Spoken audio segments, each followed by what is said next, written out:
Sud Radio, le 10h midi, mettez-vous d'accord, Valérie Expert.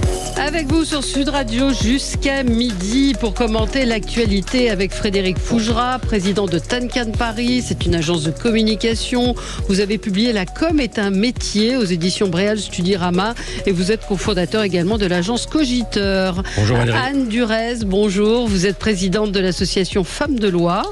Vous êtes avocate ou pas du tout ? J'ai exercé comme avocate. D'accord. C'est mon métier, mais aujourd'hui je suis juriste et j'ai le plaisir de présider Femmes de Loi. Eh ben, on est ravis de vous accueillir. Christine Bouillot, journaliste à Sud Radio, journaliste, c'est notre correspondante à Toulouse. Bonjour Christine. Bonjour Valérie, bonjour Patrick tout le monde. Vignal, député Renaissance de l'Hérault. Bonjour à vous, merci d'être avec nous. On va revenir, on en a un petit peu parlé hier, la SNCF qui achète la paix sociale autour des contrôleurs aériens. Ça nous permet de parler des Jeux Olympiques. Hier, on l'a évoqué, on a eu un petit échange musclé avec Geneviève Götzinger sur les Jeux Olympiques et on va pouvoir continuer à évoquer ce que ça va nous coûter réellement en termes social aussi.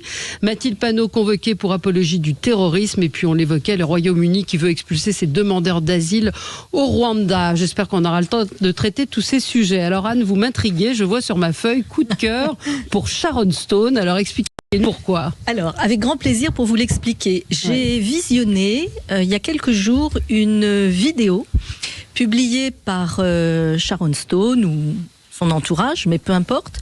C'est une vidéo dans laquelle elle rappelle, alors actrice que tout le monde connaît, vous devez vous dire, oui en effet c'est intriguant, pourquoi avoir choisi cela ? Ce qu'explique Sharon Stone, c'est qu'elle a eu un AVC il y a une vingtaine d'années. Absolument. Et qu'à la suite de cela, elle est devenue invisible pour Hollywood. Alors, bon, vous allez me dire, c'est la loi du genre à Hollywood. Mais, et elle explique comment elle a trouvé sa résilience. Et ce qui m'intéresse dans le propos très, très affirmé qu'elle a exposé, c'est qu'au-delà du cas de Sharon Stone, il y a des tas de femmes qui n'ont pas sa notoriété, qui se lèvent tous les matins, qui sont invisibles, et deuxièmement, en particulier, lorsqu'elles traversent des accidents de la vie, que ce soit lié à la maladie, un parcours professionnel qui peut être chaotique, à une prise d'âge, parce que c'est aussi le cas d'un certain nombre de femmes, c'est la vie, eh bien, deviennent invisibles. Voire sont mises à l'écart, voire sont déconsidérées. Et voyez, en citant cette vidéo qui peut comme ça prêter à sourire parce que c'est Sharon Stone. Non, mais elle est très engagée sur le sujet. Absolument. Et je voulais relier ce que j'ai remarqué à son propos au sens, enfin à la jeunesse de mon engagement, parce que je trouve que porter la voix de celles, et il y a aussi des hommes qui sont mis à l'écart, mais porter la voix des personnes fragiles, ça me paraît être un combat de tous les jours. C'est une très vaste débat. Oui, très bon coup de cœur et vous avez raison de parler de ces invisibles, de ces gens. On parle souvent ici des gens en situation de handicap aussi avec Frédéric et vous avez tout à fait raison de le citer. Patrick, c'est un coup de cœur, un coup de gueule ? Je suis dépité. Allez-y, dites-nous pourquoi. Carlos Tavares. PDG de Stellantis, un homme brillant, on en a besoin. J'aime les riches, moi, j'ai pas de souci avec ça. Sauf que sa rémunération a augmenté de 54% entre 2022 et 2023. Pourquoi pas ? Sauf que, chers amis, vous payez comme moi des impôts et pendant le quoi qu'il en coûte, si quand même ce qu'a fait de bien Emmanuel Macron, c'était de soutenir notre économie, nos entreprises, ça a coûté 240 milliards. Ça veut dire que pas les salariés, pas les affidés de M. Tavares, mais les collaborateurs qui font aussi l'entreprise ont été au chômage partiel. Et ce monsieur, là où je trouve que c'est assez indigne, c'est qu'il nous explique à nous, faites une loi en France et je respecterai la loi. Sauf qu'il est payé par un consortium hollandais.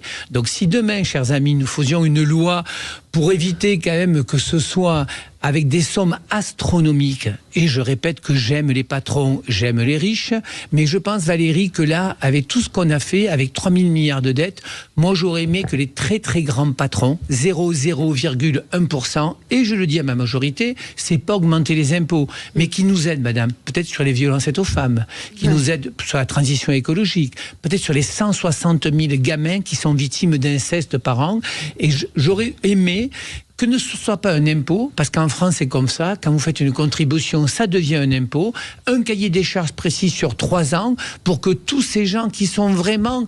voilà, c'est 1 000 € par jour, je veux dire, il faut qu'on soit clair. Hein. Donc, qui gagne, ou par heure, je ne sais plus d'ailleurs. Le chiffre est tellement astronomique, qui nous accompagne. Et là, on a une espèce de communication.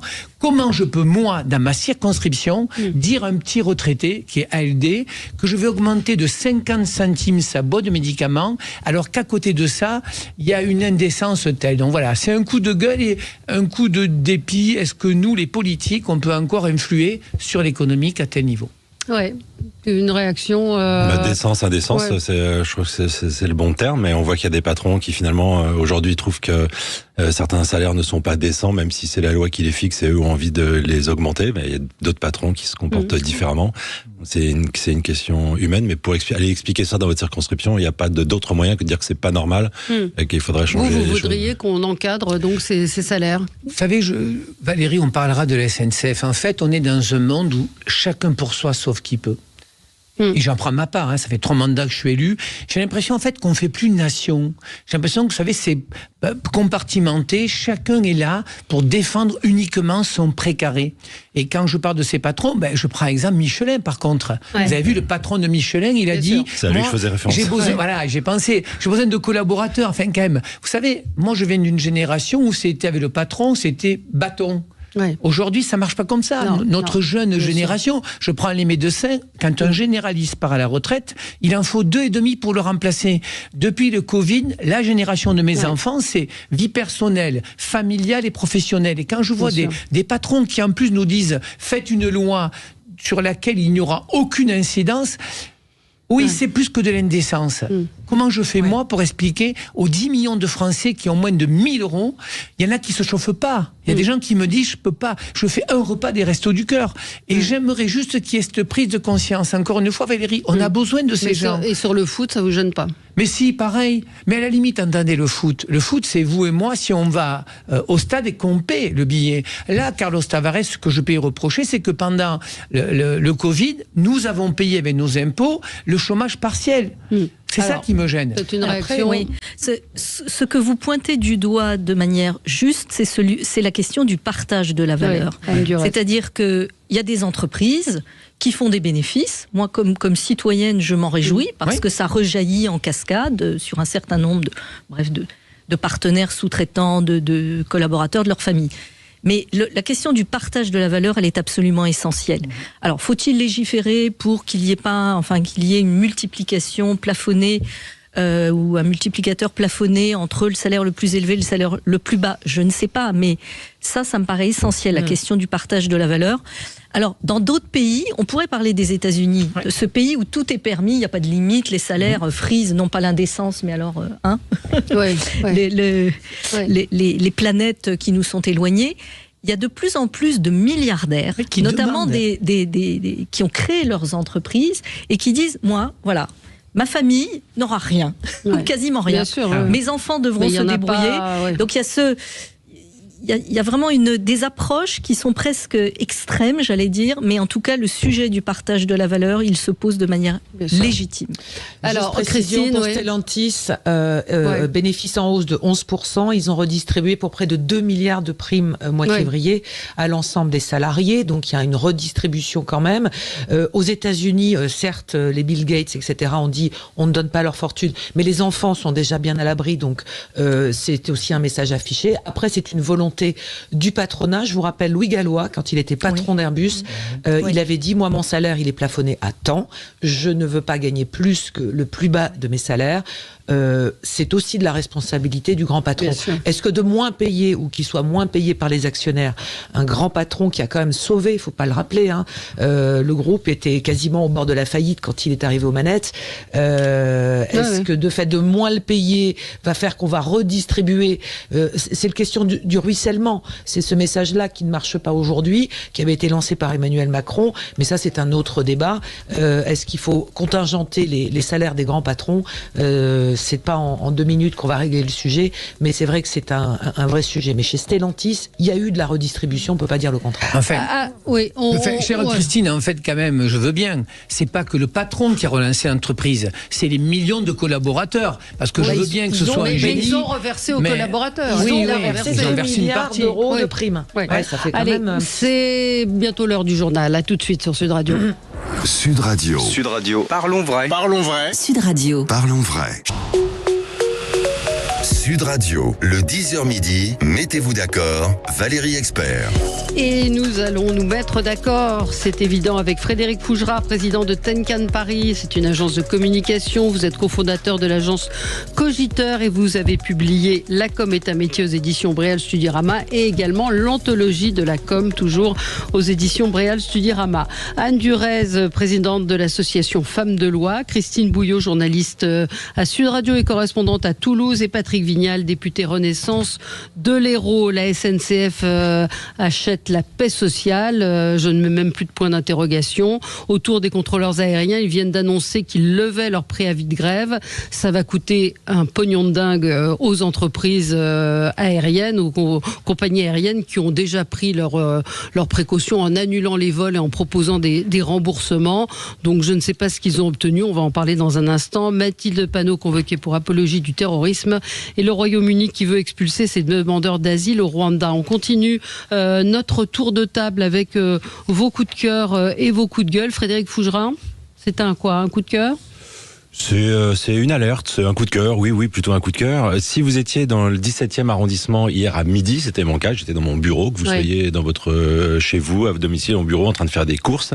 Bien hier à midi, vous avez dû être sacrément surpris, en tout cas moi je l'ai été, quand votre téléphone a craché à un son très fort, inhabituel. C'était pas votre sonnerie, vous entendiez d'autres sonneries aux alentours. Et de quoi s'agissait-il?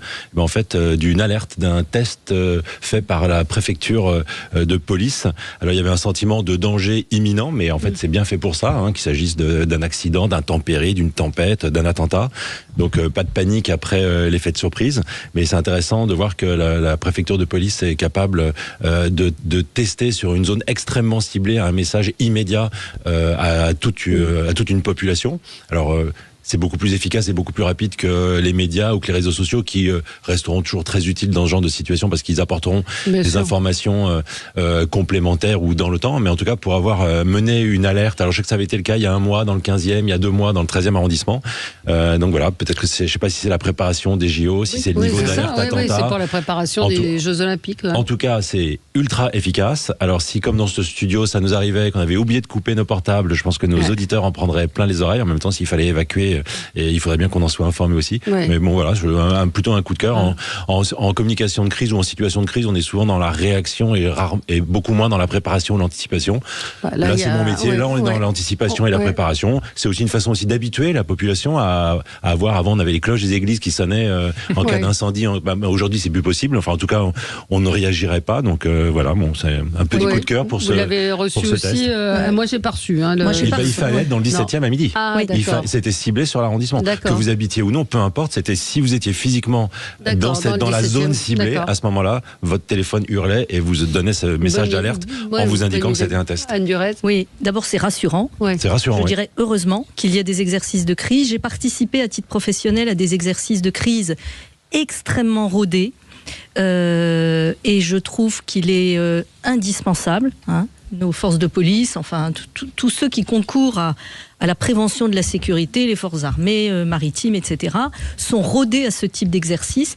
Et je trouve très bien, en effet, d'y associer la population et de tester comme cela l'impact et l'opérabilité des systèmes. C'est rassurant et c'est indispensable. Christine ? Bouillot ? Oui, alors on a connu ça aussi sur le pourtour, Patrick Vignal doit le savoir, méditerranéen, sur des alertes tsunami à grande échelle également, où toutes les populations, et là on était sur vraiment l'arc méditerranéen, des deux côtés des frontières, ça allait de la frontière espagnole à la frontière italienne. Donc effectivement, on est capable aujourd'hui de tester ces systèmes d'alerte, ce qui est un véritable progrès, parce que dans les précédentes catastrophes, qu'elles soient naturelles ou qu'elles soient accidentelles, c'est vrai que le défaut principal, c'était comment prévenir les populations. On le sait, par exemple, quand il y avait des inondations, des épisodes cévenols dans la partie ou des moments des vagues submersion, c'est d'arriver à toucher absolument tous les habitants d'une zone concernée, qu'il y a un danger réel. Et ensuite, quelle réaction on puisse avoir. Donc il faut à la fois préparer les populations et à la fois préparer on va dire le personnel de secours, la sécurité civile, les CHU, les SAMU, etc. Et pour la petite histoire, demain à Toulouse, il y a un congrès qui se tient. C'est les rencontres internationales des réponses à tout ce qui est catastrophique, puisque le SAMU a été créé ici à Toulouse, et ils vont proposer au personnel soignant et éventuellement aux journalistes, donc peut-être que j'irai faire un tour et je vous raconterai, de se mettre en situation de stress sensoriel, c'est-à-dire d'être capable de répondre, à faire des gestes précis, de soins, dans des situations de catastrophes naturelles. L'an dernier, souvenez-vous, il y avait eu un tremblement de terre dans le sud-ouest aussi, du côté de la Charente. Il faut être capable de garder son calme et de répondre à des situations d'urgence auprès des populations, les mettre à l'abri, les soigner, etc. Donc tout ça, ça se prépare, ça s'anticipe. Et je pense que du côté français, on n'est pas trop mauvais. On avance et on apprend des situations. Et les événements climatiques aujourd'hui font qu'on est obligé de se préparer. Et les événements terroristes aussi. Un auditeur me dit que ça existe déjà à Tahiti pour les tsunamis. Donc effectivement, c'est un coup de cœur, mérité. Et au moins, il y a une chose qui marche.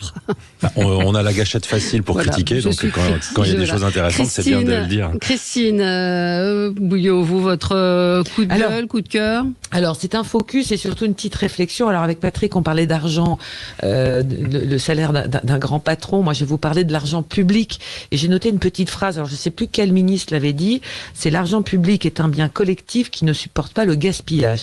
Je vais vous parler de ça parce que des économies, on en cherche à faire absolument partout. Dans tous les secteurs.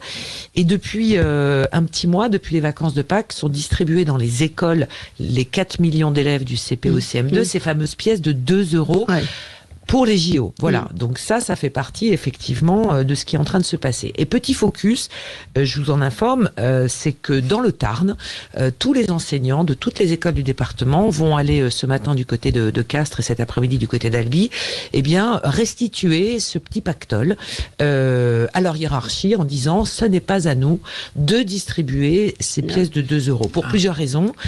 La première, c'est que déjà ils se sont renseignés légalement. Sans un reçu officiel, on ne peut pas distribuer de l'argent à des mineurs. La deuxième chose, c'est que tout ça est accompagné d'un livret et c'est tout. Donc ils ont assez peu d'éléments pour faire briller l'esprit olympique et l'esprit de l'olympisme et cette grande fête que moi j'aime bien, parce que voilà, ça c'est mon passif, que sont les Jeux Olympiques. Donc ils ont un petit peu de mal avec ça, que c'est un petit peu éloigné quand vous habitez les Monts de la Cône, au fin fond de la Montagne Noire, de penser à Paris 2024, qui sont un peu loin de tout ça, et que tout ça coûte la bagatelle quand même de 16 millions d'euros.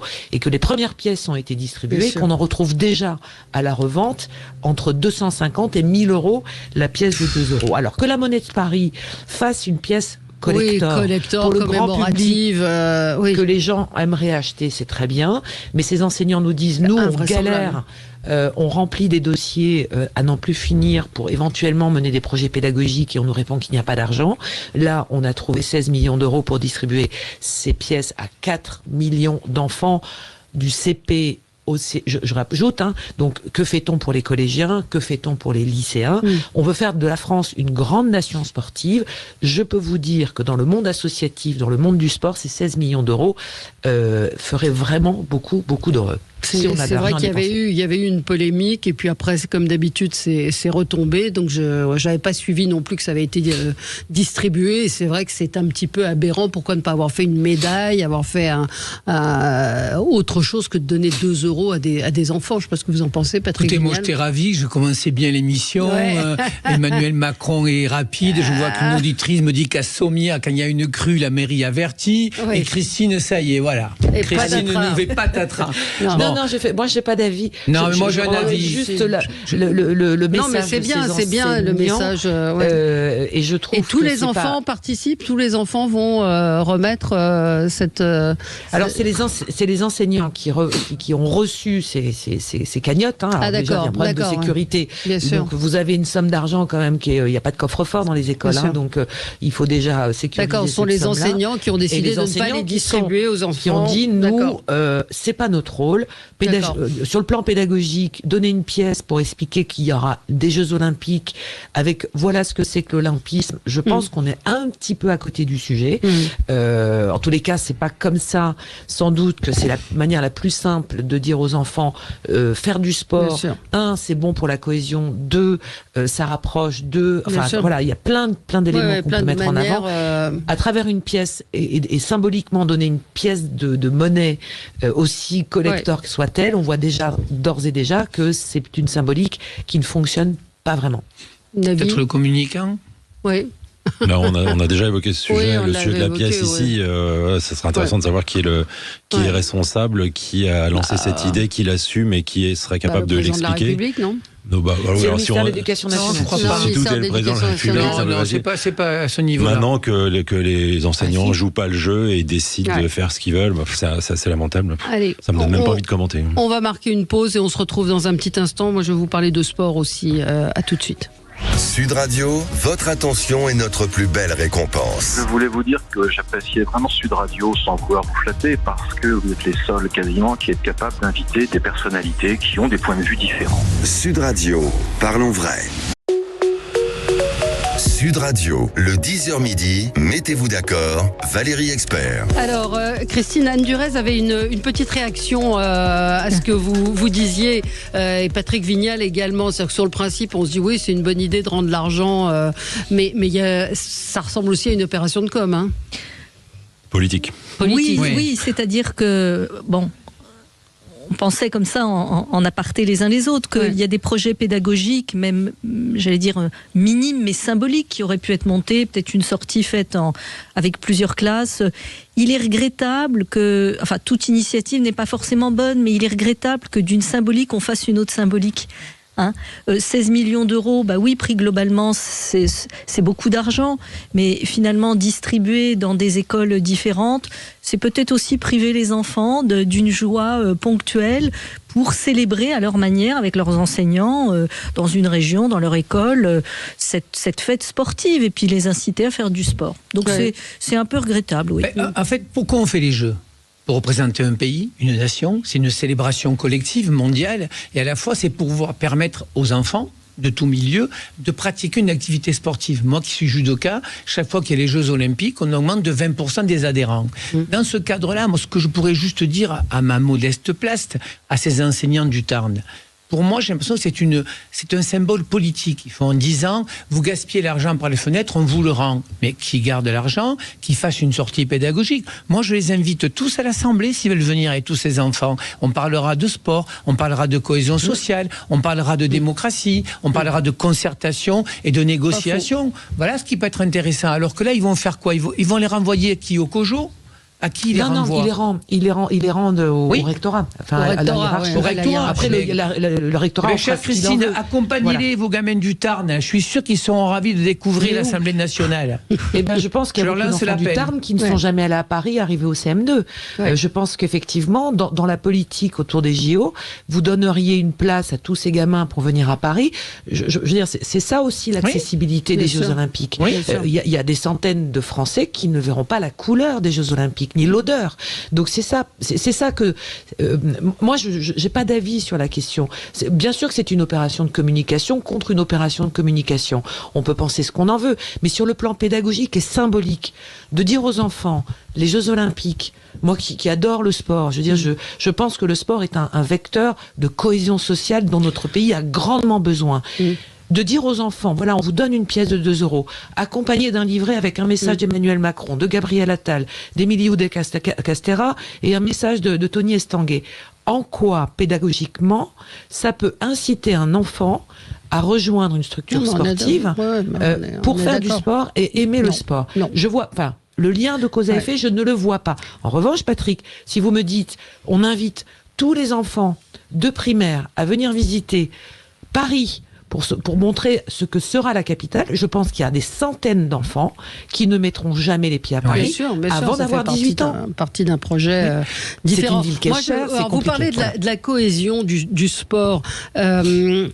Je voulais vous parler de cette information. La préfecture de l'Hérault a retiré l'agrément de la FFF au club de football de Sète, qui ne pourra donc plus bénéficier de l'aide de l'État ni de celle de la municipalité, parce que le logo du club est considéré comme un signe emblématique de la religion musulmane. C'est effectivement un croissant avec une étoile, un croissant de lune avec une étoile, et qu'il aurait en plus délibérément choisi de ne pas développer la pratique du football féminin. Moi, j'entends autour de moi des parents qui disent, de garçons principalement, pardon d'être aussi genré, dire je n'inscrirai pas mon fils au foot parce que je n'aime pas ce qui se passe en ce moment dans les clubs de foot. Peut-être que vous connaissez un peu la situation de ce qui se passe à Sète. Comment c'est possible? Comment ce club... normalement, on n'a pas à mettre... moi, j'ai eu la chance d'être adjoint au sport de la ville de Montpellier pendant 15 ans. J'ai beaucoup développé les sports collectifs. Ce qui se passe à Sète, en fait, et je voudrais vraiment saluer, vous savez, je dis les choses. On a un excellent préfet dans l'Hérault, François-Xavier Loche, et donc ils se sont aperçus effectivement qu'il y a des clubs, il y en a aussi dans les arts martiaux d'ailleurs, qui sont en fait repliés sur eux-mêmes. Pas d'enfants, pas de femmes et pas de filles. Et donc ce que j'ai compris moi à travers le communiqué du préfet, c'est que le sport c'est universel. Le sport c'est tout le monde, surtout le foot. Moi j'ai eu la chance de faire la Coupe du Monde de foot en 98. J'ai vu cette célébration collective, j'ai une image forte. Oui. Une chirurgienne dentiste. On est en 2024. Oui, pour vous montrer déjà. Chirurgienne dentiste, capable avec un petit jeune du quartier qui ne se retrouveront jamais dans la société pour l'amour du maillot et l'amour de la France. Et oui, certains clubs de foot se sont repliés sur eux-mêmes dans certains territoires, Valérie, où il faut être honnête, on a raté l'urbanisation. C'est ce qui s'est passé à Sète. À Paris aussi. Oui. Ça existe aussi à Paris. C'est-à-dire qu'on a fait des ghettos. Oui. Et dans ce ghetto, il n'y a plus de filles, en short. Et donc, on sent qu'il y a un repli communautaire. Et donc, ce qui me semble être vrai... Avec des règles communautaires. Oui, c'est-à-dire... écoutez, moi, j'ai certains clubs d'arts martiaux où les gens, ils prient entre les combats. C'est leur problème. La religion, c'est personnel. Et donc, effectivement, on a ce débat-là, et le préfet a tapé fort en disant « Je ne veux plus agréer ce club ». Mais ne jetons pas l'opprobre sur l'ensemble des clubs de foot. Il y a des millions de clubs de foot à Montpellier. Il y a quelque chose quand même dans les clubs de foot aujourd'hui. Le foot, c'est peut-être un peu radicalisé, peut-être en ce moment, mais il faut combattre ça parce qu'il y a des tas d'entraîneurs, il y a des tas de clubs. Moi, à Montpellier, il y a 23 clubs. J'ai un club dans mon quartier, il y a des femmes, il y a des filles, et ça fonctionne très bien. Bon. Un mot, Christine, non ? Oui, alors que la préfecture ait un contrôle sur toutes les associations sportives, ça fait partie de ses prérogatives. Tous les présidents de clubs savent qu'ils doivent signer une charte de laïcité, d'engagement républicain, veiller à la neutralité effectivement dans sa pratique. Et donc à partir de là, il y a des sanctions. Après, le monde du foot, il y a eu des rapports, je crois, Patrick Vignal, sur la radicalisation dans le monde du sport. Ouais. Le foot effectivement est ciblé. Je sais qu'il y a d'autres sports de lutte également qui sont surveillés pour des pratiques qui peuvent être effectivement en désaccord avec le principe de la laïcité, parce que ça ne s'arrête pas qu'à l'école. Donc c'est véritablement important, et que le sport est aussi un moyen c'est une porte d'entrée aussi pour les individus radicaux pour pouvoir approcher le foot comme c'est le prosélytisme, c'est très clairement. Et comme le foot est le sport numéro 1, c'est vrai qu'on le retrouve souvent de ce côté-là. Ouais. Oui, puis il y a eu des violences sexuelles aussi, hélas, qui ont été à l'œuvre dans le monde du sport. Donc c'est important, comme vous le faites, de souligner que, y compris dans les associations sportives, dans les clubs de sport, il ne faut rien laisser passer. Bah oui, mais c'est toujours le problème du contrôle. C'est toujours. Je vous conseille encore une fois le complément d'enquête demain soir sur France 2 qui parle de l'apprentissage et de la gabegie financière. À chaque fois qu'il y a des aides, vous avez toujours des gens malhonnêtes pour s'infiltrer et profiter de ces aides. On pense à la taxe carbone. Là, c'est absolument effarant ce qui se passe dans le domaine de l'apprentissage avec des formations bidons, avec énormément d'argent qui sont donnés aux entreprises et des jeunes qui n'ont pas de CDD ou de CDI derrière. Bon, je dévie un peu, mais c'est la question du contrôle, c'est la question du contrôle. On lance des choses et puis après, on attend que les choses se passent. Vous pensez pas, c'est aussi la responsabilité collective des Françaises et des Français. Qu'est-ce que vous voulez faire ? C'est-à-dire que normalement, quand même, on vit dans un pays républicain, on vit dans un pays où normalement chacun doit respecter la règle, sauf quand je dis qu'on est dans une période du chacun pour soi ou du sauve qui peut, c'est le gars des aiguilleurs du ciel, c'est le gars des gens de la SNCF. En fait, je pense, et j'en prends ma part, c'est qu'on a du mal à faire une nation, en fait. Normalement, des associations de sociétés qui font de la formation devraient respecter les règles. Et donc, c'est vrai qu'on est un pays de réboussiers, nous on dit ça avec Christine à l'Occitanie, où c'est vraiment le chacun pour soi. Vous savez, on pense d'abord à soi et après à la collectivité. Est-ce que c'est la faute du politique ? On doit prendre une part, mais c'est aussi la faute des Français. Enfin, moi, je suis désolé pour les contrôleurs. Je ne sais pas si on va en parler. Oui, on va en parler. On a parlé de la réforme des retraites, Valérie. Moi, vous vous rappelez, j'étais décalé. Mais ça veut dire aujourd'hui que s'il n'y a pas de train pendant les JO, tout le monde dira c'est la faute d'Emmanuel Macron. On ne se posera pas la question. Mais c'est un bras de fer. On va y revenir. Voilà. On va y revenir. On marque une toute petite pause et on parle donc de cet accord avec la SNCF et puis les contrôleurs aériens qui visiblement ont obtenu ce qu'ils voulaient puisque le préavis de grève a été levé. À tout de suite. Sud Radio, le 10h midi, mettez-vous d'accord, Valérie Expert. Sud Radio, le 10h midi, mettez-vous d'accord, Valérie Expert.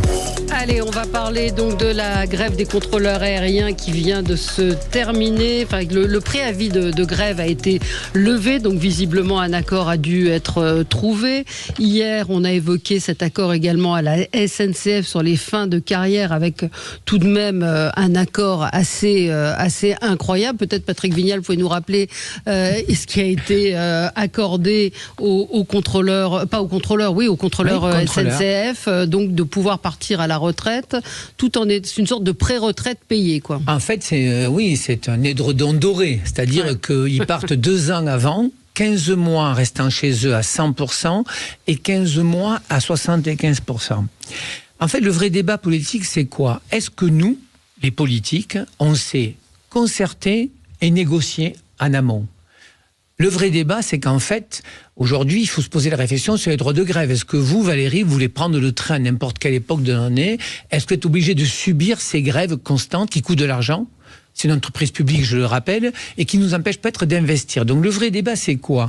On a eu cette réforme des retraites. Moi, j'étais assez décalé de ma majorité, mais j'ai envie de dire aux contrôleurs, en fait, vous faites comme les aiguilleurs du ciel, vous faites pression, parce qu'il y a un bel événement, c'est les Jeux. Est-ce qu'il y a une autre façon de pouvoir négocier avec des collaborateurs dans cette société ? Est-ce qu'on est toujours obligé d'attendre la grève ? Et en ce qui concerne les contrôleurs, c'est quand même pas les plus mal payés, parce que moi, j'aimerais bien qu'on s'occupe... 5 500 € brut minimum, retraite à 59 ans, contre 64 pour la majorité des Français, et la réforme des retraites n'avait pas du tout changé la donne pour eux. Donc c'est vrai que 32 heures de travail par semaine, des heures supplémentaires, et il réclamait des jours de congé en plus, 26 jours en plus. Vous savez, ce matin, quand je savais que je venais chez vous, j'ai discuté avec les femmes de ménage qui font un travail exceptionnel à l'Assemblée. Elles arrivent à 6 heures du matin. Bien sûr. Souvent, famille monoparentale avec des gamins qui n'ont pas la chance d'avoir leur maman qui les amène à l'école. Pour 1 500 € par mois. Et elles ne vont pas dire qu'elles vont rester 30 mois chez elles à 100% de salaire. Donc on a un vrai débat. Mais je pense que, je ne sais pas ce qu'en pense le communicant, comment on peut faire en France pour qu'on soit toujours obligé d'avoir une épée de Damoclès la veille des Jeux, la veille des vacances. C'est toujours, vous savez, ce rapport de force. Est-ce qu'on ne peut pas inventer une autre méthode pour concerter et négocier ? Je suis demandeur, cher monsieur. C'est de la com, mais... Je ne sais pas si le communicant a cette réponse, mais en tout cas, je voudrais rebondir sur ce qu'a dit Patrick, parce qu'il a commencé par par dire, je ne suis pas certain que le politique sache négocier. En fait, je ne suis pas certain que ce soit une question de capacité, mais peut-être plutôt une question de culture. Parce que la négociation, c'est la culture du compromis, c'est-à-dire un arrangement entre plusieurs et qui passe par des concessions mutuelles. Et en France, on n'a pas cette culture du compromis où les deux parties seraient gagnantes. Nous, pour avoir le sentiment d'être gagnant, il faut qu'il y ait un perdant en face. Donc on a plutôt la culture de l'affrontement. Et on n'utilise pas le rapport de force pour gagner, mais plutôt pour dominer. Donc voilà, là on est dans la négociation du chantage et de la domination. Et donc pour moi, c'est un problème de culture. On n'a pas cette culture du compromis et de la négociation. Comment vous voulez avoir quand vous avez face à vous des gens qui menacent Non, mais ça concerne les deux parties. Ça concerne celui qui est plus fort à un moment face au plus faible et qui s'impose et qui donc n'est jamais dans la culture de ce compromis où finalement on va sortir satisfait parce que les deux parties vont être gagnantes, donc c'est bon pour tout le monde. Non, en fait, on est dans la culture de c'est bon pour moi parce que j'écrase l'autre. Mais le travers, c'est ça. C'est qu'on est dans la culture, dans la situation du chantage permanent. Et dès que je peux mettre en difficulté une situation, et ben là, je profite de la situation pour faire valoir mes droits. C'est pas du compromis, c'est pas de la négo, ça. Alors, oui et non. Oui, je suis d'accord avec vous parce que ce qui est visible, ce sont les grèves, ou ce sont les menaces de grève, voire les préavis de grève, voire les grèves. Au pire, les grèves. Et non, parce que, d'après ce que j'ai compris concernant les contrôleurs aériens, ça fait quand même un moment qu'il y a des négociations. Je pense pas que... je suis pas là comme porte-parole des grévistes, mais je pense pas qu'on fasse grève comme ça du jour au lendemain. Donc ça, c'est le premier point. Il y a quand même une culture du dialogue. Ensuite, je rejoins ce que vous avez dit. Pour aboutir à un compromis, chacun doit faire un pas vers l'autre. Alors c'est vrai qu'il y a des pays comme l'Allemagne où la culture du consensus est quand même plus à l'œuvre. Il y a des pays, alors en Asie, moi qui voyage qui ai beaucoup voyagé en Asie, alors là le sens de l'intérêt général, on parlait de l'intérêt général il y a un instant, est mis en avant au détriment de l'individualisme ou des individualités, ce qui provoque aussi d'autres dégâts, on pourrait en parler, des taux de suicide exponentiels. Donc là, sur ce sujet des contrôleurs aériens, c'est vrai qu'on a le sentiment, nous citoyens, passagers, que ce soit dans le train ou l'avion, qu'on est pris en otage. Et puis que on trouve toujours. Sentiment, c'est une réalité. Voilà. Et qu'on trouve de l'argent quand il faut trouver de l'argent. Et qu'on trouve de l'argent ou qu'on trouve des solutions quand il faut en trouver. Donc là, oui, je vous rejoins. Mais pour les contrôleurs aériens, comme passagers... Excusez-moi, Anne, vous m'avez juste pas rejoint sur un point que je n'ai pas évoqué, sur le fait qu'il n'y ait pas de sujet. J'ai pas dit qu'il n'y avait pas de sujet. J'ai dit c'est la façon dont on aborde le sujet qui est plus culturelle qu'autre chose. Il y a un sujet, puis à partir du moment où ils viennent avec un débat... Mais comment vous faites avec quelqu'un qui a un flag en face de vous pour discuter? C'est un peu ça quand même la question. On est dans cette situation où on ne peut rien faire d'autre que de céder, je suis bien d'accord. C'est cette culture qui serait intéressante de changer. Donc il faudrait faire du karaté pour faire tomber le... Pas simple. Et alors, il faut savoir quand même que le trafic aérien, d'ici 2030, d'ici 6 ans, il va augmenter de 20 à 30%. Alors, ça n'est pas une excuse pour que telle ou telle catégorie de la population se mette en grève ou voit ses revendications aboutir, mais il y a quand même ce contexte qu'il faut avoir à l'esprit. Le travail, il est peut-être difficile. Il y a des tas d'autres métiers, vous l'avez souligné, monsieur le député, qui sont tout aussi pénibles, si ce n'est davantage. Et moins payés. Et bien moins payés. Donc il y a ça aussi. Mais on pointe du doigt les contrôleurs aériens.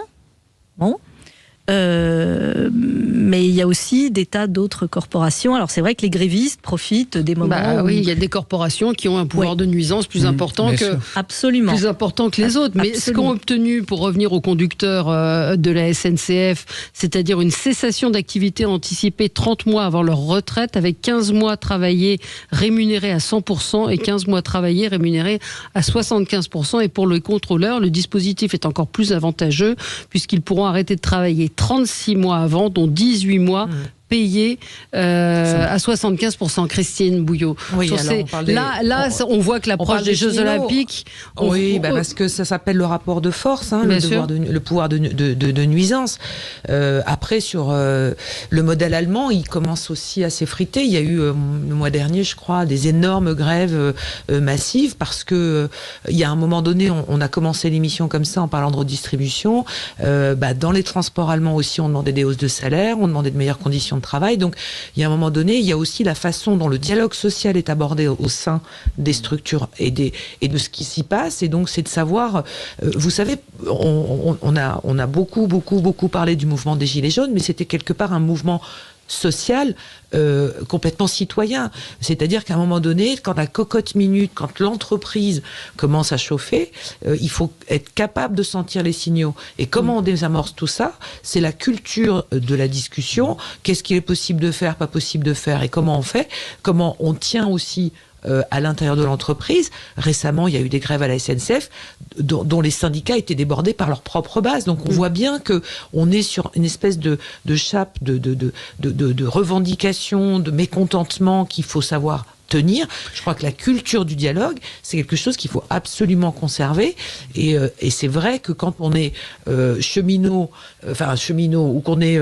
je sais que les policiers vont manifester vendredi parce qu'ils veulent des primes. Je sais que dans les hôpitaux, c'est une occasion en or, les Jeux Olympiques, pour dire... Attention, ça fait des mois qu'on dit ça ne va pas, vous ne nous entendez pas, il n'y a pas de dialogue, on renvoie tout ça à des dates ultérieures. Et bien à un moment donné, ceux qui sont en première ligne des sujets sur lesquels l'actualité met les radars, eh bien en profitent. Sur les contrôleurs cheminots, ils ont obtenu quelque part ce que les contrôleurs aériens ont obtenu eux avant le conflit des retraites, c'est-à-dire les contrôleurs aériens ont été exclus de la réforme des retraites qui a touché l'ensemble des Français. Donc, si vous voulez, c'est une question de rapport de force aussi et de dialogue à l'intérieur d'entreprise. Et quand on dit dialogue, c'est vraiment deux parties qui se font face. Et dans toute entreprise, il y a un rapport de force. Moi, je crois que c'est quelque chose qui est assez logique. Alors, qu'est-ce qu'ils ont obtenu? Ça serait très intéressant de le savoir. Pour l'instant, ils disent qu'ils ont trouvé un accord, qu'ils lèvent le préavis. Mais savoir jusqu'où a été la direction générale de l'aviation, ça serait intéressant de connaître les modalités de l'accord.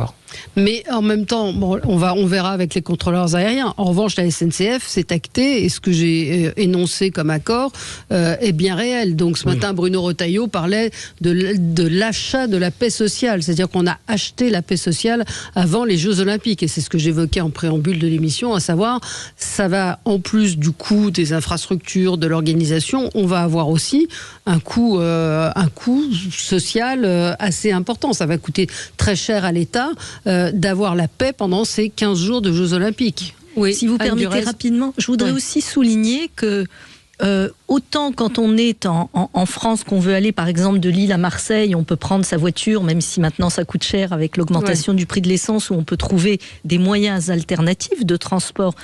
Quand on va de Paris à Pointe-à-Pitre ou à Fort-de-France, il n'y a pas beaucoup de moyens alternatifs, alors sauf à prendre le bateau, mais c'est quand même beaucoup plus long. Donc ce que je veux dire par là, c'est qu'il fallait trouver aussi des solutions, parce que l'avion, le mode de transport en avion, aérien, est le seul moyen de désenclaver un certain nombre de régions. On le voit en France, on pourrait parler du continent africain, qui a besoin de développer ses infrastructures. Donc il faut aussi prendre en compte le fait que se déplacer en avion, que ce soit le 8 mai ou à d'autres périodes de l'année, il n'y a pas d'alternative pour certaines populations ou certaines régions. On peut rappeler aussi que le train coûte excessivement cher. Oui. Aujourd'hui, c'est pas donné. Une famille qui veut se déplacer en train, il faut faire des acrobaties pour trouver les horaires pour arriver à se déplacer. Ouais. Et parfois, l'avion coûte même moins cher. Ce que disait Frédéric sur la culture, vous savez, je porte une loi, c'est la reconnaissance des métiers de la médiation sociale. Dans la médiation, comment on crée du consensus, comment on fait que chaque partie ne se retrouve pas perdante et face à face. Et c'est vrai qu'en France, on n'a pas cette culture. On n'a pas cette culture avec les oppositions. Vous voyez bien, l'Assemblée nationale est devenue le vrai bac à sable, où on est toujours en confrontation.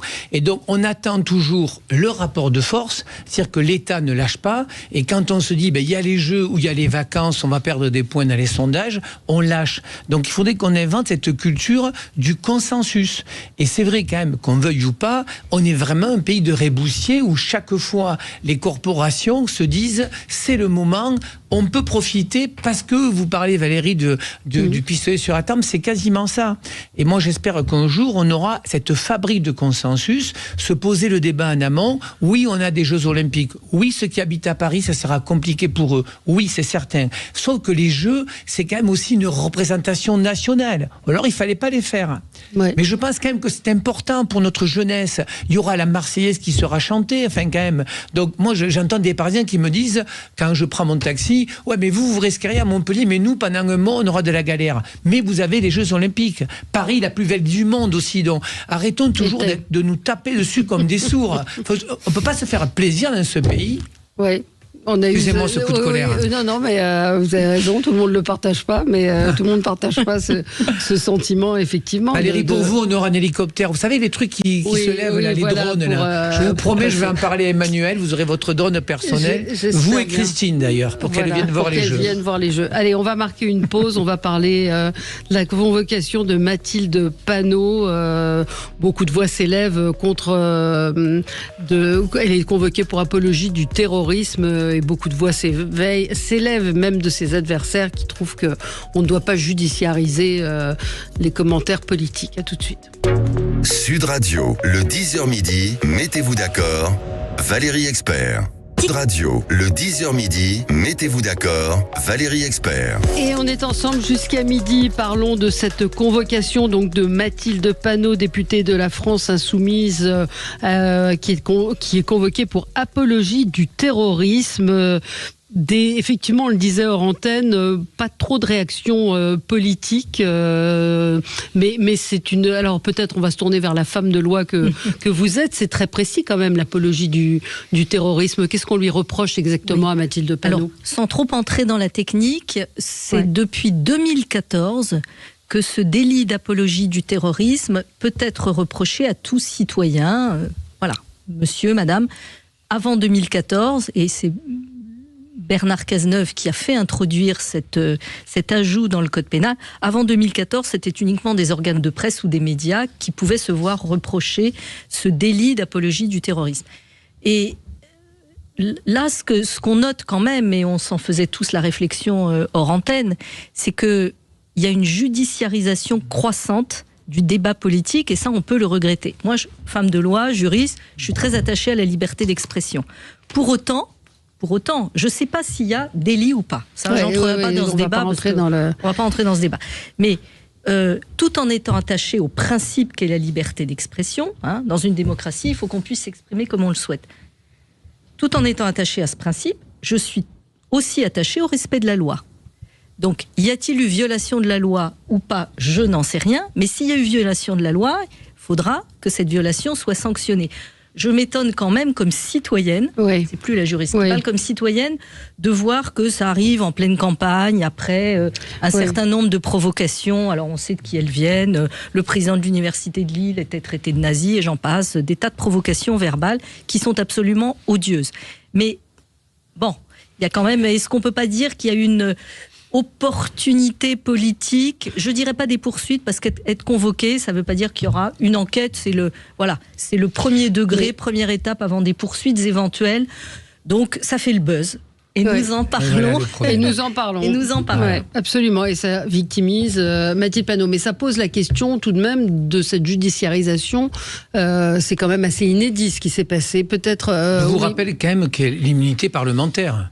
Si ces propos se font dans des propos politiques, elle ne peut pas être poursuivie. Mais en fait, le vrai débat, c'est la stratégie du leader Maximo, Jean-Luc Mélenchon, qui est tous un imbécile. Sa stratégie est très simple. Il veut cliver. Gaza, c'est pas son problème, c'est 2027. Donc il veut récupérer les quartiers populaires, le vote musulman. Et donc moi, ce qui me gêne, c'est pour ça que je veux pas en faire des tas de caisses, c'est que en fait, il est dans cette stratégie du chaos. Et donc moi, je suis désolé, mais ça tombe pas bien tout ça. Parce que vous savez, le problème de la politique, c'est où vous sortez vainqueur ou vous victimisez. Donc aujourd'hui, un point de plus, parce que Mathilde Panot va dire, regardez, c'est la faute d'Emmanuel Macron, alors qu'Emmanuel Macron n'a rien à voir avec ça. Je pense qu'aujourd'hui, elle sera entendue. Et donc, moi, je trouve qu'on fait du buzz. Et la politique, c'est noble et c'est sérieux. Et une partie d'LFI est en train d'abaisser le niveau pour simplement le leader Maximo qui puisse être au deuxième tour des présidentielles. C'est tout. Il s'en fout de ce qui se passe à ce moment. Ce qu'il veut, c'est le chaos. Oui, mais sur la convocation en elle-même, Frédéric. On dit c'est la première fois qu'une présidente d'un groupe parlementaire est convoquée pour un motif aussi grave. C'est peut-être aussi la première fois que la présidente d'un groupe parlementaire se comporte comme se comporte Mathilde Panot à l'Assemblée, dans les médias, dans la rue. Et puis le coup politique qui lui est très favorable en réalité. Parce que qui annonce qui est à être convoqué, c'est elle qui tweet, c'est elle qui tente de récupérer le sujet, c'est elle. Mais qui a pour technique de tout politiser, de tout conflictualiser. Mais tout ça ne fait que servir ce que vous disiez, cette façon de bordéliser la société plutôt que de la judiciariser. Donc c'est une grosse manipulation politique. En tout cas, c'est très à leur avantage, je trouve. Et comme vous le disiez, du coup, on en parle et on parle pas du fond, mais le fond, c'est à la police de le traiter, puis à la justice. Mais en tout cas, au niveau de la communication et de la communication politique, alors là, c'est excellent pour eux parce qu'on ne fait que servir.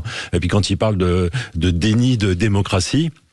C'est quand même la présidente d'un groupe parlementaire dont le chef retraité est seul à désigner les responsables au poste dans leur parti. Donc quand il parle de démocratie, moi ça me donne plutôt envie de rire, même si je suis plutôt en colère sur ce genre de sujet. Après vous réagirez. Christine Bouillot. Oui, alors factuellement, c'est effectivement, ça pose, ça permet surtout de parler de victimisation de la part des insoumis, mais je dirais aussi parce que j'ai écouté ce matin les porte-paroles du Rassemblement national qui soutiennent finalement les insoumis en parlant donc d'indignation généralisée, parce que dans le même temps, il faut bien qu'ils existent aussi. Mais simplement, c'est que eux, ils sont visés, enfin, en tous les cas, le numéro 3 de la liste du RN pour les européennes, Fabrice Leggeri, est poursuivi. Lui, il y a une plainte, qui a été déposée contre lui pour complicité de crimes contre l'humanité, complicité de torture par la Ligue des droits de l'homme et l'association Utopia 56 pour des refoulements illégaux en mer de bateaux de migrants à l'époque où il était le patron de Frontex. Donc, tous ces éléments judiciaires permettent d'alimenter aussi la machine en termes de communication et de dire et de se positionner comme victime, de resserrer les rangs, finalement, chacun les uns autour de leur troupe. Moi, j'ai envie de dire, il y a des lois et il y a des gens qui vont effectivement faire leur travail. À partir de là, on attendra de savoir si par exemple pour Mathilde Panot, si cette convocation va donner suite ou simplement. Non, ça risque de tomber à l'eau, effectivement. Vous savez, Valérie, le problème. Pourquoi les Français ont du mal à retrouver le chemin des urnes? Parce que quand vous voyez ça, est-ce qu'on parle du quotidien des Français là? On est en train de régler des comptes. Mathilde Panot, Sébastien Chenu. Moi, c'est ce qui me fatigue en ce moment dans la politique, c'est qu'on passe du temps à essayer de régler des comptes entre politiques, alors que les gens s'en foutent. Les gens, ils veulent qu'on règle le quotidien. Un dernier mot sur Jean-Luc Mélenchon, quand même. Pendant les dernières présidentielles, c'était celui qui avait le capital le plus important. Est-ce que vous connaissez la retraite de Jean-Luc Mélenchon? Parce que moi, j'ai des retraités qui m'écrivent, les filles, vous êtes avec le président des riches. Mais Jean-Luc Mélenchon, sa retraite, c'est 100 000 euros par an, 8 500 euros par mois. Il n'a jamais bossé, si ce n'est que des mandats politiques. Et il se débrouille, parce qu'il est excellent, à expliquer que la Macronie, Horizon, Modem, ce sont des gens qui s'en mettent plein les poches. C'est pour ça que des fois, j'ai envie de dire quand même aux Français, ou alors on est mauvais, on a besoin de vous d'ailleurs pour faire la communication, cher Frédéric, parce qu'il faut dire des vérités. 8 500 euros par mois de retraite, il a travaillé 3 mois dans sa vie. Et il vient nous expliquer à nous qu'on est des gros méchants et des gros vilains et des patrons de riches. Donc à un moment donné, j'ai envie de dire aux gens et les filles, ça suffit à un moment donné. Il y a une partie des LFI, mais qu'une petite partie. J'enlève Garrido, Corbière, Clémentine Autain ou Ruffin, et d'ailleurs vous verrez qu'ils montent dans les sondages, qui sont vraiment, vous savez, dans la guerre permanente. On les voit à l'Assemblée, le couteau entre les dents. Je vois ces jeunes comme Léaumont ou Vanier, j'ai fait des débats avec eux, y compris chez vous. On a l'impression qu'ils vont vous sauter à la gorge. Mais la politique, c'est du calme, c'est de l'humilité, c'est de l'action intelligente, c'est de la prospective. Là, il n'y en a pas, c'est la recherche du chaos permanent. Et ça fonctionne. Je vois un sondage, c'est Taluna pour Challenge et M6. Donc, intention de vote pour les élections européennes auprès des électeurs musulmans. 38% voteraient LFI. 14% pour la liste PS, 8% pour les écologistes, 1% pour la liste Reconquête, etc. 6% pour les Républicains et 6% pour les... Donc, ça veut dire que cette stratégie fonctionne. Mais ils ont inventé un enjeu électoraliste, une question qui ne concerne ni l'Europe ni la France directement. Ça concerne des gens, des communautés ça concerne des gens. Mais ils ont inventé cet enjeu pour en faire un enjeu électoraliste, mais qui est quand même, je pense, très confiné. Et un seul coup, à mon avis. Et voilà, un seul coup, très confiné. Donc ils n'iront pas loin avec ça, mais par contre, ils font beaucoup de mal à la politique et à la démocratie, même s'ils prétendent en être les défenseurs. C'est eux qui se disent que ce n'est pas de la démocratie, cette convocation. Donc, bien sûr. Quand vous savez que Jean-Luc Mélenchon, c'est lui qui décide tout seul, Valérie, on le sait très bien. Ouais. Il décide tout seul de tout avec Manuel Bompard. Ouais. Et encore une fois, je ne suis pas certaine d'ailleurs que ça serve les musulmans. Parce que c'est quoi ce pays ? Ce pays, c'est la laïcité, c'est la liberté. Tout le monde doit s'entendre. On est quand même dans un pays fraternel et la démocratie existe. Toute la journée, ils nous donnent des leçons de démocratie et c'est le Tché qui décide tout seul. Enfin, quand même, et je fais le pari, vous verrez que François Ruffin, qui est quelqu'un de bien, je vous fais le pari, Valérie, que dans quelques temps, des dossiers vont sortir sur François Ruffin parce qu'il va gêner le chef. Christine, commentaire ? Oui, c'est effectivement des affaires judiciaires. Enfin, c'est que le début d'une procédure judiciaire. On n'a pas été les chercher entre quatre murs. Et les mots prononcés pour défendre, par exemple, Mathilde Panot, on a l'impression, Jean-Luc Mélenchon avait parlé d'événements sans précédent dans l'histoire. On voulait faire taire les insoumis, etc. Non, les insoumis sont pas bâillonnés. Et puis, pour l'instant, elle est juste convoquée pour s'expliquer. Ou pas d'ailleurs, puisqu'après on a le droit au silence, si je ne me trompe pas, sur le plan pénal. Donc je pense que tout ça permet aussi de faire on va dire du ressoudage de communication autour d'un candidat et autour d'une campagne. C'est vrai que c'est parfois un petit peu compliqué. Aujourd'hui, on voit très bien, par exemple, la candidate pour les européennes, pour les insoumis, elle est un peu débordée par la figure tutélaire du grand chef et on n'entend plus trop. Enfin, c'est compliqué pour ça. Et donc, le sujet des européennes, là, pour l'instant, pour les Français, il est effectivement très très loin. Je rappelle quand même que la législature européenne se termine à la fin de la semaine. C'est les derniers jours de cette mandature. Donc, il serait intéressant de quand même se poser sur les vrais sujets européens sur lesquels on est appelé à se prononcer le 9 juin. Absolument. Merci à tous les quatre. Tout de suite, André Berkoff. Très bonne journée sur Sud Radio. Sud Radio.